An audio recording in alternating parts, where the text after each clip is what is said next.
नमस्कार, मैं हूं संजय शर्मा। आप देख रहे हैं 4 PM न्यूज नेटवर्क। ट्रंप ने तो कसम खा रखी है कि भारत में मोदी जी का घनघोर अपमान करके रहेंगे। कह रहे हैं कि भारत और रूस की दोनों की अर्थव्यवस्था बिल्कुल मरी हुई है, मुझ पे कोई फर्क नहीं पड़ता क्या कर रहे हैं। अरे भाई, हमारी अर्थव्यवस्था हम कैसे चला रहे हैं, आपसे क्या मतलब? मोदी जी ने आपके लिए क्या नहीं किया ट्रंप साहब? सारे नियम कायदे ताक पर रखकर आपके लिए कह कर आए मोदी जी की अब की बार ट्रंप सरकार, और आप पीछे पड़ गए हमारे मोदी जी। और राहुल गांधी रोज ललकार देते हैं कि हिम्मत हो तो ट्रंप का नाम लेके दिखाओ। हम तो समझ ही नहीं पाते ट्रंप ने कौन सी ऐसी नस दबा ली है जो प्रधानमंत्री जी बोल नहीं पा रहे। अभय दुबे जी से मैंने बहुत विस्तार से आज अलग अलग विषय पे बहुत बढ़िया चर्चा की है। मालेगांव बम धमाकों में एजेंसियों का रुख कैसे बदला, ये बड़ा हैरानी की बात है। जो एजेंसी साध्वी प्रज्ञा कन्नर पुरोहित को दोषी ठहरा रही थी, वो अब खामोश हो गई है। मुंबई बम ब्लास्ट के दोषियों के लिए हाईकोर्ट ने सजा माफ करी तो सरकार तुरंत सुप्रीम कोर्ट पहुंच गई। लेकिन यहां सरकार आरोपियों को छोड़ने पर गदगद है। संसद टीवी के बाद लगातार नेताओं के बाहर से भी बयान आया कि हिंदू कभी आतंकवादी नहीं हो सकता। अरे, आतंकवादी को धर्म से क्यों जोड़े? अगर आप ये कह रहे हैं हिंदू आतंकवादी नहीं हो सकता, तो मेरा एक सहज सवाल है, नक्सली घटना में हजारों लोग मारे गए, 99% नक्सली तो हिंदू हैं। मैंने अभय दुबे जी से पूछा था, अभय दुबे जी ने और एक लाइन जोड़ी कि दुनिया का सबसे खूंखार आतंकवादी संगठन लिट्टे, उसमें तो सब तमिल हिंदू थे, प्रभाकरन उसका नेता था। तो आतंकवाद को धर्म से क्यों जोड़? बहुत बढ़िया बातचीत है अभय दुबे जी से, आज आप जरूर सुनिएगा। पहले चैनल को सब्सक्राइब करिए, ज्वाइन करिए। चलते हैं अभय दुबे जी के पास। 4 PM न्यूज नेटवर्क में स्वागत है अभय दुबे जी आपका। मालेगांव बम ब्लास्ट के बाद केंद्रीय गृह सचिव थे RK सिंह। उन्होंने बयान दिया था कि इस विस्फोट में कम से कम 10 RSS के लोग शामिल हैं। ये बयान बहुत सुर्खियों में लिया था। बाद में मोदी जी शायद खुश हो गए होंगे उनके इसी बात से, उन्होंने RK सिंह को मंत्री बना दिया था अपनी मिनिस्ट्री में। अब मालेगांव बम धमाकों का नतीजा आया है, कोर्ट ने कहा सबूत नहीं है। तो बड़ा सवाल ये है कि पिक्चर आई थी किसने जेसिका लाल को मारा। जी, who killed Jessica. Who killed Jessica. तो फिर वो यही है कि मालेगांव बम धमाके फिर किए किसने। दूसरा ये कि एजेंसियां जो हैं, देश की सुरक्षा एजेंसियां, उन पे ये हमेशा सवाल उठते हैं कि जैसी ही सत्ता बदलती है, उनके सुर, उनकी जांच, सब कुछ बदल जाती है। करकरे साहब ने एक बहुत लंबा चौड़ा बयान हुआ था, प्रज्ञा ठाकुर ने, एक्स MP ने उनके बारे में बहुत गंदे गंदे शब्द कहे थे। वो पूरा देश जानता है, मैं उसकी बहुत चर्चा भी नहीं करना चाहता। लेकिन इन बम धमाकों से एक बार फिर से सुरक्षा एजेंसियों पर सवाल खड़े हुए हैं। आपका क्या मानना है? केवल सुरक्षा एजेंसियों पर ही सवाल नहीं खड़े हुए हैं, बहुत सी बातों पर सवाल खड़े हो गए हैं। इससे यह भी नजर आता है कि मोदी की सरकार को राष्ट्रीय स्वयंसेवक संघ कंट्रोल कैसे करता है। ये एक बहुत बड़ी बात है जो कि मैं आपके सामने 4 PM के दर्शकों के सामने रखना चाहूंगा। जिस समय यूपीए काल में मालेगांव बम धमाके हुए और वो मुकदमा बना, और शुरू में जिन सज्जन को इसकी जांच का काम सौंपा गया था, वो किसी और दिशा में जांच को ले जा रहे थे। फिर बाद में वो जांच का काम उन सज्जन से लेकर ATS के हेमंत करकरे को दिया गया। जो बंबई पे हुए आतंकवादी हमले में जो शहीद हुए थे, हेमंत करकरे, उनको दिया गया। हेमंत करकरे ने इसकी जांच बहुत अच्छे तरीके से की और इसको सही दिशा में ले गए। हेमंत करकरे ही वो व्यक्ति थे जिन्होंने ये चिन्हित किया कि मालेगांव जो बम धमाके हुए उसके अंदर जो 7 लोग मारे गए, 100 से ज्यादा लोग घायल हुए, मेरे ख्याल से 17-18 बम धमाके हुए थे। इन बम धमाकों के पीछे कौन था? अभिनव भारत नाम की वो संस्था क्या थी जो मालेगांव बम धमाके के, जिसके सदस्य मालेगांव बम धमाके में शामिल थे। 2 रिटायर्ड फौजी थे उसके अंदर, एक उसमें लेफ्टिनेंट कर्नल पुरोहित थे और एक और मेजर साहब थे। वो थे अपने आप को भगवा वस्त्रधारी साध्वी कहने वाली साध्वी प्रज्ञा ठाकुर सिंह थी उसके अंदर। फिर क्या हुआ कि राष्ट्रीय स्वयंसेवक संघ इस बात से बहुत चिंतित हुआ। जैसे ही करकरे साहब ने कहा कि इसमें RSS के इतने इतने लोग शामिल हैं, तो राष्ट्रीय स्वयंसेवक संघ इससे बहुत चिंतित हुआ। राष्ट्रीय स्वयंसेवक संघ को लगा कि अभिनव भारत नाम की संस्था जो है, ये तो हमारी संस्था नहीं है, ये तो हमने नहीं बनाई, फिर भी हमारे लोग इसके अंदर भाग क्यों ले रहे हैं और पुलिस की जांच में उनका नाम क्यों आ रहा है उनका। भाई, हम सब लोग जानते हैं, जिन्हें भारत के इतिहास का थोड़ा भी ज्ञान है वही जानता है कि अभिनव भारत नाम की सीक्रेट सोसाइटी सावरकर और उनके छोटे भाई ने बनाई थी। सावरकर और उनके भाई ने अभिनव भारत नाम की सीक्रेट सोसाइटी बनाई थी। उसी सीक्रेट सोसाइटी को पुनर्जीवित किया कर्नल पुरोहित, और यह आरोप था कर्नल पुरोहित और साध्वी प्रज्ञा के ऊपर। इन लोगों ने उसको पुनर्जीवित किया और फिर उन्होंने उन जगहों पर जहां पर मुसलमान थे वहां पर बम के धमाके करने शुरू किए। यही तो केस था, यही तो मामला था। तो राष्ट्रीय स्वयंसेवक संघ इससे बहुत चिंतित हुआ। राष्ट्रीय स्वयंसेवक संघ को लगा था अगर किसी अदालत ने इसमें एटीएस की रिपोर्ट के ऊपर फैसला दे दिया तो हमारे ऊपर आतंकवादी संगठन होने की छाप लग जाएगी, और अगर हम आतंकवादी संगठन हो जाएंगे तो भारतीय समाज को अपनी मर्जी से बदलने का हमारा जो दीर्घकालीन प्रोजेक्ट है वो प्रोजेक्ट पूरी तरीके से पटरी से उतर जाएगा। तो राष्ट्रीय स्वयंसेवक संघ में इस बात को लेकर बहुत चिंता हुई, लेकिन देखिए समझ में नहीं आ रहा था कि करें क्या ना करें। फिर एक भ्रष्टाचार विरोधी आंदोलन शुरू हुआ, और भ्रष्टाचार विरोधी आंदोलन में राष्ट्रीय स्वयंसेवक संघ ने प्रमुख भूमिका निभाई। इस भ्रष्टाचार विरोधी आंदोलन के कम से कम 2 पक्ष ऐसे थे जो संघ द्वारा संचालित थे। एक था विवेकानंद फाउंडेशन, वो संघ द्वारा संचालित था, और संघ का प्रभाव काफी बाबा रामदेव वाले पक्ष के ऊपर भी था। और तीसरा था India against corruption, Arvind Kejriwal वगैरह वाला। संपर्क उधर भी थे इन लोगों के, लेकिन मुख्य तौर पर इन 2 पक्षों के ऊपर इनका प्रभाव था। तो राष्ट्रीय स्वयंसेवक संघ ने अंदाजा लगाया कि अगर वो भ्रष्टाचार विरोधी आंदोलन के जरिए कांग्रेस सरकार के खिलाफ एंटी इनकम्बेंसी खड़ी कर सकती है तो कांग्रेस सरकार अगले चुनाव में हार जाएगी, और ये जो हिंदू आतंकवाद वाला मामला चल रहा है, इस आतंकवाद से मामले से हमें मुक्ति हो जाएगी। जब 2014 में नरेंद्र मोदी के नेतृत्व में भाजपा चुनाव जीत गई तो मैंने संघ के कई लोगों से बातचीत की, और उस बातचीत में हमने कहा भाई आप लोग तो बड़े खुश होंगे, पार्टी जीत गई।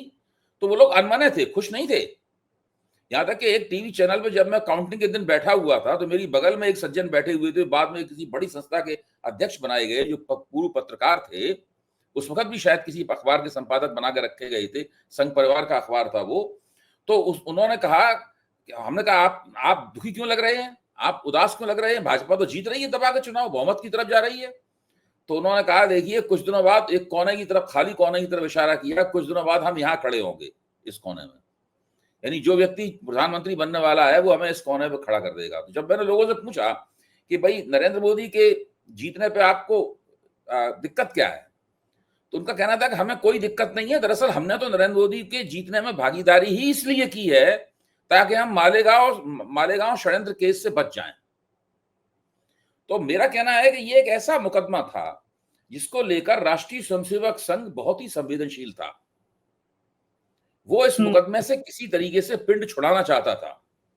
वो नरेंद्र मोदी को प्रधानमंत्री पद का उम्मीदवार नहीं देखना चाहता था, लेकिन जब उसने देखा कि नरेंद्र मोदी चुनाव जीतने की तरफ जा रहे हैं, फिर उसने नरेंद्र मोदी के पक्ष में अपनी सारी ताकत झोंक दी, और फिर उसने नरेंद्र मोदी के सामने जो भी उन्होंने शर्तें रखी होंगी, उसमें एक शर्त तो ये थी कि हमें पूरे विश्वविद्यालय प्रणाली के ऊपर, पूरे शिक्षा जगत में कब्जा चाहिए। उसमें एक शर्त ये भी थी कि हर कीमत पर मालेगांव षड्यंत्र केस को ठिकाने लगाना है। बिल्कुल ठीक है, वही नतीजा सामने भी है। धीरे धीरे करके एनआईए ने अपना रुख बदलना शुरू किया। एकदम तो आप नहीं बदल सकते रुख, सही बात है। धीरे धीरे करके उसका रुख बदलना शुरू किया। एक एक करके तमाम सारे जो गवाह थे वो होस्टाइल होते चले गए, गवाह बदलते चले गए, और उसके बाद जांच में ऐसी ऐसी गलतियां की गई जिनको देख के लगता है कि जैसे बच्चे जांच कर रहे हो। ना पंचनामे ठीक से भरे गए, कुछ भी नहीं किया गया। मुझे ये पूरा इतिहास जो है वो तो जब इशारा हो जाता है के लिए एक शर्मनाक इतिहास है। और खास बात ये है, नेशनल इन्वेस्टिगेटिव एजेंसी भारत सरकार की एजेंसी है, जिसको लेके बड़े बड़े दावे किए जाते हैं। और आज जब नेशनल इन्वेस्टिगेटिव एजेंसी का पूरा मुकदमा मुंह के बल गिर पड़ा है कोर्ट में, तो भारतीय जनता पार्टी इसका जश्न मना रही है। अभी भी सोचिए भाजपा को, अच्छा इसका क्या मतलब हुआ? क्या वो 100 लोग अपने आप ही घायल हो गए? क्या वो 7 लोग जो मारे गए थे वो अपने आप ही मर गए? क्या वो 17 जगहों पे बम धमाके हुए थे वो अपने आप ही हो गए? अगर इन लोगों ने नहीं किया था, जिन्हें छोड़ा गया है, तो किसने किया था? जिन्होंने किया था उसको सामने लाने के लिए क्या फिर से जांच फिर से जांच एजेंसियों को दिया जाएगा मुकदमा, या हाई कोर्ट के, या इस जो लोअर कोर्ट का, लोअर कोर्ट ही था ना, एनआईए का लोअर निचली अदालत थी, कि निचली अदालत के खिलाफ हाई कोर्ट में फैसला जाएगा, हाई कोर्ट में अपील जाएगी सरकार की तरफ से। ऐसा लग नहीं रहा। महाराष्ट्र सरकार वगैरह सब गाल बजा रहे हैं, बगले कह रहे हैं हमने तो बहुत, हम तो जीत गए, और कांग्रेस की वजह से हुआ। हाँ सर, और तो आप कह रहे देखिए, हैं 2 साल पहले ही जो बंबई ट्रेन ब्लास्ट हुए थे, उनके जब अभियुक्त छूटे जो सारे मुसलमान थे, हाँ, तो फिर ये लोग तुरंत अदालत में चले गए, जबकि वो हाई कोर्ट में छोड़े थे, सुप्रीम कोर्ट में चले गए उसके खिलाफ। ये लोअर कोर्ट में छोड़े, निचली अदालत में, उसके खिलाफ भी मुकदमा नहीं करना चाहते। क्योंकि धर्म आज दिन भर मोदी मीडिया पे एक लाइन और बड़ी हेडिंग में चलती रही कि बड़े बड़े नेताओं का हाउस में बयान के हिसाब से चलती रही, और अलग अलग नेताओं के वर्जन चलते रहे कि हिंदू कोई आतंकवादी नहीं हो सकता। तो आतंकवाद को भी धर्म से जोड़ना खैर निश्चित रूप से खराब है। लेकिन अभी जी मैं एक चीज पूछना चाहता हूँ, ये जो लाइन चल रही है कि कोई हिंदू आतंकवादी नहीं हो सकता, जितने नक्सली हैं, जितने नक्सली मारे गए, जितने नक्सली एक्टिविटी हैं, वो तो 99% हिंदू हैं। अरे आप नक्सलियों को तो छोड़ दीजिए, नक्सली जो कुछ नहीं थे, liberation tigers of Tamil Eelam के सामने हाँ, लिट्टे दुनिया का सबसे खूंखार, सबसे भयानक आतंकवादी संगठन एलटीटी था। हाँ। और वो सब तमिल हिंदू थे। उसके नेता का नाम प्रभाकरन था। ये एक मुसलमान नाम नहीं है ना, ईसाई नाम है। ठीक बात है। उसके नेता का नाम प्रभाकरन था। उससे बड़ा कोई आतंकवादी संगठन नहीं था। राष्ट्रीय स्वयंसेवक संघ तो ये भी कहता है ना कि सिख भी हिंदू हैं, तो तमाम खालिस्तानी आतंकवादी कौन है? वो सब हिंदू ही हुए ना, जो हिंदुओं को बस में नाम धर्म पूछ पूछ के गोली मारा करते थे। असल में इन लोगों को नैरेटिव ये चलाना है कि केवल मुसलमान ही आतंकवादी हो सकता है। हाँ, वो माहौल बनाने के लिए पिक्चर भी आई थी ना, I am Khan but I am not a terrorist, picture भी आई थी।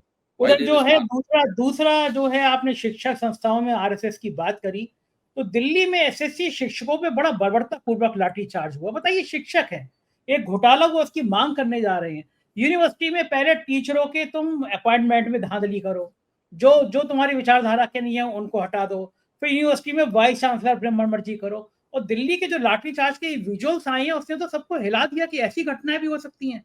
दिल्ली पुलिस के कांपती नहीं है नौजवानों पे और शिक्षकों पे लाठी चलाते हुए। अभय जी देखिए, राष्ट्रीय स्वयंसेवक संघ और भारतीय जनता पार्टी की एक थीसिस है, जिसको मैं बार बार आप लोगों के सामने रखता हूं, एक बार फिर रख रहा हूं, और वो ये है कि किसी भी किस्म का आंदोलन करना एक जन विरोधी काम है, सरकार विरोधी काम है, राष्ट्र विरोधी काम है। आंदोलन करना ही नहीं चाहिए।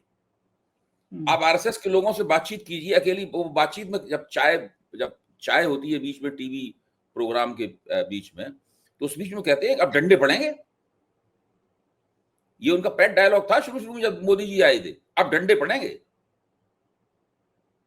तो वो बात बात में कहते थे अब तुम जो नक्शेबाजियां दिखाते थे सड़क पर, नारेबाजी करने की, धरना की, छाती पीटने की, ये सब जुलूस निकालने की, वो सब नहीं कर पाओगे, अब डंडे पड़ेंगे। उसके बाद देखिए इन्होंने कितने आंदोलनों का दमन किया, जेएनयू के छात्र आंदोलन का दमन किया, सब पूरा। उसके बाद आंदोलनों के दमन का पूरा इतिहास है। अम्बेडकरवादियों का दमन किया, झूठे मुकदमे लगाए, सब कुछ किया इन्होंने। अर्बन नक्सल के नाम पर जाने कितने बुद्धिजीवियों का दमन किया इन लोगों ने। बिल्कुल सही बात है। एक दमन आजकल विदेश से भी हो रहा है। ट्रंप जी ने 25% टैरिफ लगा के आज फिर बयान दिया है कि मेरे को कोई फर्क नहीं पड़ता कि भारत और रूस अपनी अर्थव्यवस्था को कितनी गर्त में ले जा रहे हैं, दोनों मरी हुई अर्थव्यवस्था है। राहुल गांधी ने कहा कि राहुल ने कहा कि ट्रंप तो बिल्कुल सही कह रहे हैं कि जो हालात हैं वही भारत की अर्थव्यवस्था मृत्यु जैसी है, केवल मोदी जी और वित्त मंत्री दो की ही हाल ठीक है। ये जो ट्रंप ने बैंड बजा दिया, अचानक 25% टैक्स लगा दिया, जुर्माने की बात कर रहे हैं, क्या खेल क्या है? मोदी जी ने मैनेज क्यों नहीं हो पा रहे ट्रंप? नहीं, ट्रंप तो लगातार मैनेज होने से इनकार कर रहे हैं ना। मोदी जी ट्रंप को मैनेज नहीं कर सकते। आप उल्टी बात देख रहे हैं, आप उल्टा देख रहे हैं। ट्रंप में मोदी जी को मैनेज कर रहे हैं। कैसे? ट्रंप ने मोदी जी को पूरी तरह से प्रबंधित कर लिया है। इसीलिए तो ट्रंप कुछ भी कहते रहे, मोदी जी उनका नाम नहीं लेंगे। आप जो संसद में बहस मोदी जी ने जवाब दिया, उसमें जेडी वेंस का, उपराष्ट्रपति का तक का नाम ले लिया मोदी जी ने, लेकिन ट्रंप का नाम नहीं लिया उन्होंने। ट्रंप का नाम नहीं लेते वो। ट्रंप ने मोदी जी को 100% मैनेज कर लिया है। मोदी जी को, भाजपा को पूरी तरीके से अपने अड़दम में ले लिया है। ये लोग सब ट्रंप के अड़दम में हैं और ट्रंप का नाम लेने से ये लोग बहुत डरते हैं। अभी आप देखिए, जब ट्रंप ने 25% का टैरिफ लगाया और पहली बार अभी तो ट्रंप ने किसी के ऊपर पेनल्टी नहीं लगाई, इस बार पेनल्टी लगाई है हिंदुस्तान के ऊपर ट्रंप ने। तो फिर पीयूष गोयल ने जो बयान दिया उसको देखिए। पीयूष गोयल का बयान इसी तरीके से आया कि कोई किसी व्यक्ति को बुरी तरीके से झाड़े, दुत्कारे, मतलब है, और वो आदमी एक शिष्ट तर्क दे उसके मुकाबले।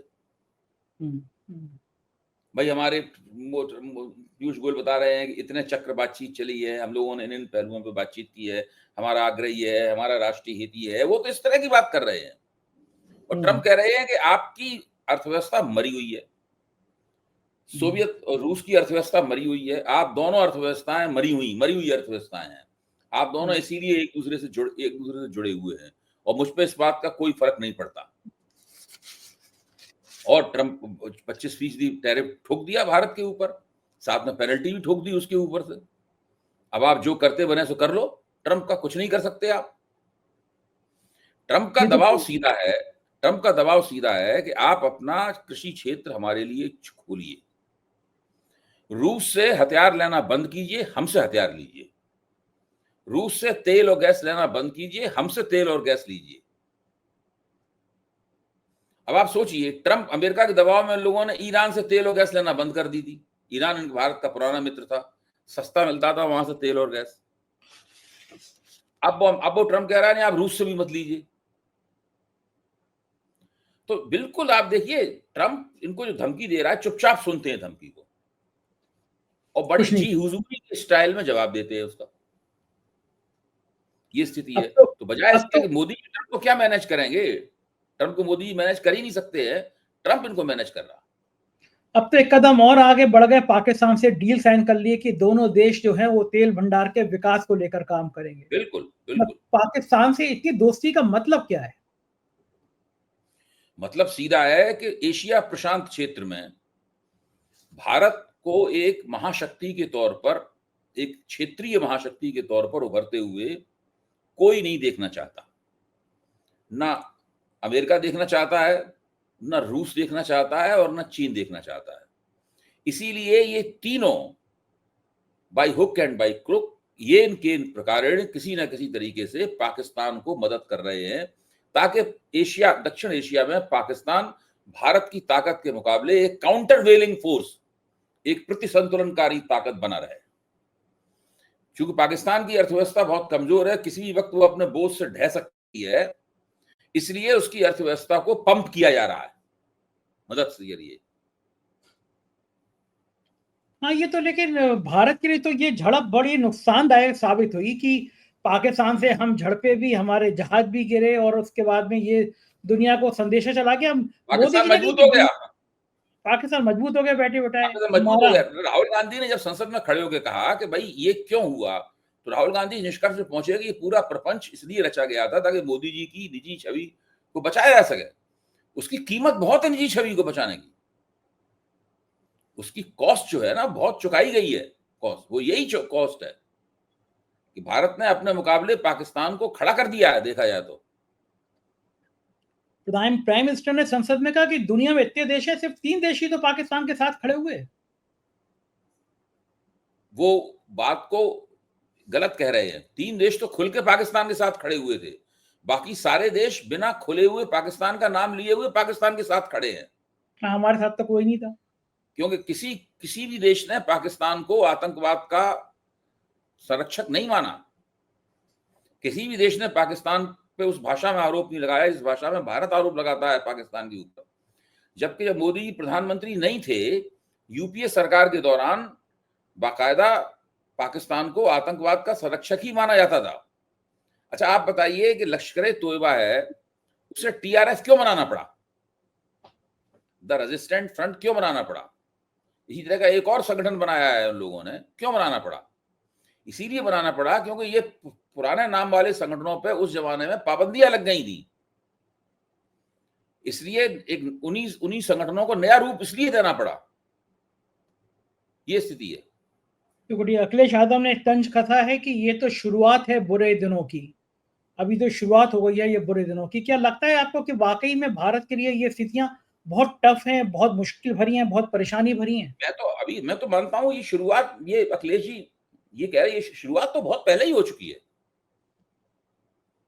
शुरुआत मेरे ख्याल से कोरोना जब आया था 2020 में, उससे कुछ पहले ही भारत की अर्थव्यवस्था का ग्राफ नीचे गिरना शुरू हो गया था। कोरोना ने आके उसका बिल्कुल हुलिया बिगाड़ दिया। उसके बाद से भारतीय अर्थव्यवस्था कभी भी नहीं संभली। फिर फर्जी आंकड़ेबाजी करके उसका एक फर्जी नैरेटिव चलाया गया कि हम दुनिया की इतनी बड़ी अर्थव्यवस्था है, अब इतनी बड़ी बनना चाहते हैं। अब वो कुछ भी संभल नहीं रहा है, इनसे कुछ भी। काफी बुरी हालत में है भारतीय अर्थव्यवस्था। ये देख के भी लग रहा है। और प्रियंका और गांधी ने कहा मोदी जी जो कारपोरेट पूंजी है उसके बहुत बड़े नुमाइंदे हैं। सारे कारपोरेट लोग भी इनको पसंद करते हैं, मोदी जी को। ऐसी बात नहीं, सब पसंद करते हैं, कोई इनका मोदी जी का विरोध नहीं करता। इसके बावजूद वो अपनी तिजोरी से 1 रुपया लगा के नहीं, 1 रुपया निकाल के अर्थव्यवस्था में नहीं लगाते। मोदी जी के शासनकाल में 2014 से लेके अभी तक कुछ नहीं लगाया। कोई जो प्राइवेट सेक्टर का इन्वेस्टमेंट है बिल्कुल नहीं बढ़ा। जो कुछ इन्वेस्टमेंट हुआ है पब्लिक इन्वेस्टमेंट हुआ है, सरकार की तरफ से किया गया इन्वेस्टमेंट है। सही बात है। एक तरह से देखा जाए अर्थव्यवस्था एक ही टांग पे दौड़ रही है, और जो व्यक्ति एक टांग पे दौड़ता है कितनी तेज दौड़ेगा, लड़खड़ा के गिर पड़ेगा कुछ देर बाद। उधर राज्यसभा में अमित शाह में और खड़गे जी में बहुत तेज बहस हुई। खड़गे जी चाहते थे कि प्राइम मिनिस्टर को जवाब देना चाहिए। जवाब देने के लिए अमित शाह खड़े हुए और अमित शाह ने कहा, अरे प्राइम मिनिस्टर को क्यों बुला रहे, पहले मुझसे तो निपट लो। भाव यही था उनके बोलने का। और इससे कांग्रेस ने बहुत आपत्ति जताई कि इस तरह निपट लो या इससे मैं भारी हूं, ये सब शब्द नहीं होने चाहिए थे। राज्यसभा में प्राइम मिनिस्टर क्यों नहीं आना चाहते थे, क्यों नहीं बयान देना चाहते होंगे? देखिए, बहुत तरह की बातें कही जा रही हैं। एक इस तरह की बात कही जा रही है कि मोदी जी का ये जो भाषण था लोकसभा में, ये शायद उनका अंतिम भाषण था। तो हवा में बहुत सारी बातें हैं, पता नहीं क्या क्या कहा जा रहा है इस वक्त। तो इस लोकसभा के भाषण को भी तो मोदी जी ने बड़ी हिचक के साथ, पूरे समय तो लोकसभा के सत्र से गायब रहे, विदेश यात्रा में रहे। एक दिन पहले आ गए, तब भी लोकसभा में नहीं आए। तो लोकसभा का भाषण भी तो मोदी जी ने, उस भाषण को देखो, उसमें कोई खास तैयारी भी नहीं है। उस भाषण में शुरुआत की 25-30 पंक्तियों को छोड़ने के बाद में बाकी सब कांग्रेस के शासनकाल की कमियां गिनाई गई हैं, वो भी झूठी सच्ची हैं। नेहरू याद आते हैं। वो भी झूठी सच्ची है। बाकी मोदी जी के भाषण में कोई दम नहीं थी। मोदी जी के भाषण में अगर दम होती तो तैयारी करके आते, तो उनके पास भी कहने के लिए बहुत सी बातें हो सकती थी, लेकिन उन्होंने उनका भी इस्तेमाल नहीं किया। मोदी जी का भाषण बहुत अच्छा भाषण नहीं था, देखा जाए तो। बिल्कुल ठीक कह रहे हैं। और राज्यसभा में तो उतना भी नहीं हुआ। बहुत बहुत शुक्रिया अभय जी, आपने मुझे इतना समय दिया। Thank you. तो अभय दुबे जी, पूरी बातचीत आपने सुनी। मुझको यकीन है बातचीत पसंद आई होगी। पसंद आई हो तो अपना प्यार भरा कमेंट जरूर कीजिएगा। मुझे इंतजार रहेगा। शुक्रिया, थैंक यू।